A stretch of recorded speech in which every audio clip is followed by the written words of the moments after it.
For years, Bitcoin was called boring, a digital rock, a petrified asset that did nothing but sit there while exciting innovation buzzed on networks like Ethereum and Solana.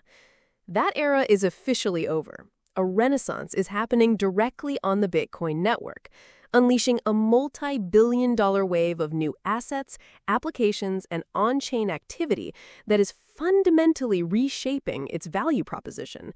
But this rebirth comes with a dark side.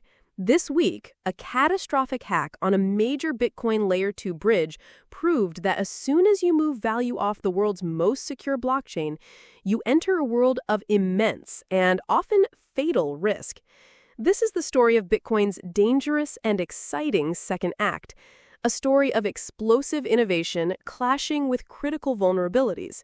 Stay with me as we dissect this new reality. Let's begin with the engine of this new renaissance, the Runes protocol. Launched during the Bitcoin halving, Runes is a new, more efficient way to create fungible tokens, assets just like the ERC20 tokens on Ethereum, directly on the Bitcoin network.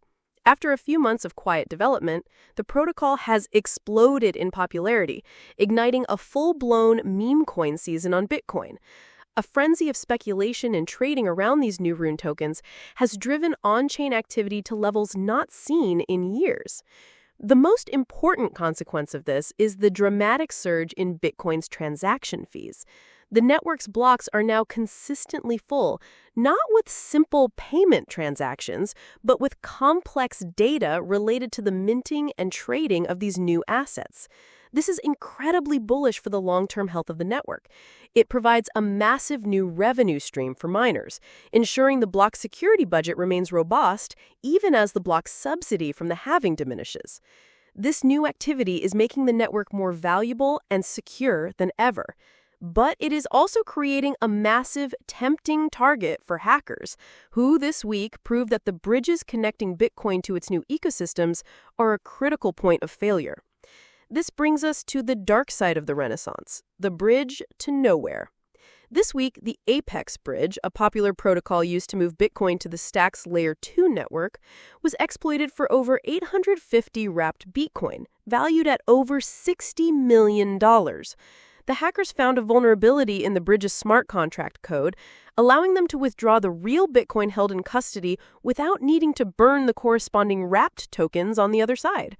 The wrapped tokens on Stacks instantly became worthless, and user funds were lost forever. This highlights the fundamental dilemma of building on Bitcoin. The main Bitcoin blockchain is the most secure computing network in human history. But to enable complex applications, you must bridge assets to less secure Layer 2s or sidechains. These bridges are the weak links in the chain. They often rely on centralized operators or complex smart contracts that become multi-million-dollar targets for hackers. The very innovation that is driving Bitcoin's new value proposition is also creating its greatest security threat. The more value that is created on Bitcoin, the greater the incentive to attack its supporting infrastructure. But it would be a mistake to think this new on-chain economy is only about meme coins and speculation.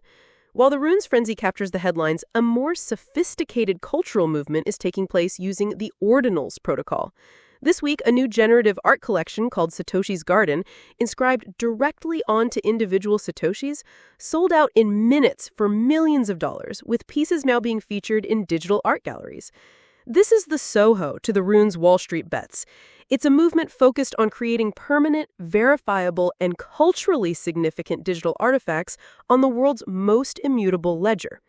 This is attracting a new class of high-net-worth collectors and traditional art enthusiasts to the Bitcoin ecosystem, proving its utility extends far beyond just money and memes. This creation of permanent, valuable digital artifacts on the world's most secure blockchain is attracting a new class of collectors, and this broader acceptance of crypto as a multifaceted asset class is now being reflected in the products being proposed by the world's largest financial institutions. This brings us to the evolution of institutional products. This week, Fidelity, one of the largest asset managers in the world, filed an application with the SEC for a new kind of ETF, a digital asset blend ETF. The proposed product would hold a basket of spot crypto assets, weighted by market capitalization, beginning with a mix of 70% Bitcoin and 30% Ethereum. This is the next logical step in the institutional adoption of crypto.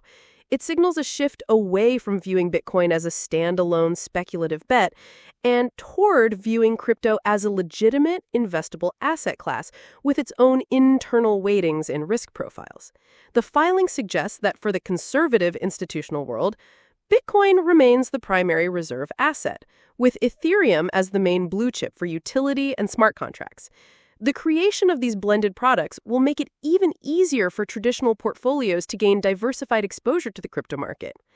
So, how is the smart money reacting to all this conflicting news, the exciting innovation, the devastating hacks, and the institutional evolution?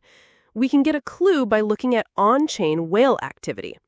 During the sharp price dip caused by the Apex bridge, on-chain data shows that wallets holding 1,000 Bitcoin or more, the so-called whales, were aggressively accumulating.